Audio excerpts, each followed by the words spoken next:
મુખ્યપ્રધાન આનંદીબેન પટેલ તરફથી આ સરપ્રાઇઝ મુલાકાત લેવામાં આવી રહી છે વીએસ હોસ્પિટલની। ઓચિંતી લેવાયેલી આ મુલાકાતમાં હોસ્પિટલમાં અપાઈ રહેલી સારવાર અને સુવિધાઓની તેમણે જાતે જ સમીક્ષા કરી। આમ જોવા જઈએ તો આ મુલાકાત મહત્વપૂર્ણ કહેવાય છે, કારણ કે જે દર્દીઓ ત્યાં સારવાર લઈ રહ્યા છે તેમને કેવા પ્રકારની ટ્રીટમેન્ટ અપાઈ રહી છે, સ્વચ્છતાથી માંડીને સારવારની પદ્ધતિઓમાં તેનો યોગ્ય અમલ નિયમોનો થઈ રહ્યો છે કે કેમ, આ બધી જ નાની નાની બાબતોનું મુખ્યપ્રધાન આનંદીબેન પટેલે જાતે જ ચકાસણી કરી હતી અને વીએસ હોસ્પિટલમાં જે દર્દીઓ સારવાર લઈ રહ્યા છે તેમની સાથે પણ વાતચીત કરી, તેમને મળતી સુવિધાઓ વિશે તેમણે સવાલ પૂછ્યા હતા અને તેમને સંતોષ છે કે કેમ તે વિશે જાણકારી મેળવી। એટલું જ નહીં, વીએસ હોસ્પિટલના ડોક્ટર્સ તેમજ અન્ય અધિકારીઓ સાથે પણ બેઠક કરી હતી।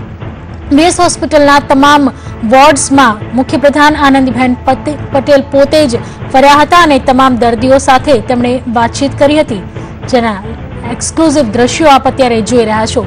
સીએમ આનંદીબેન પટેલ અત્યારે અમદાવાદની વીએસ હોસ્પિટલની મુલાકાતે છે અને તેઓ જાતે જ નિરીક્ષણ કરી રહ્યા છે હોસ્પિટલમાં અપાતી તમામ સુવિધાઓની।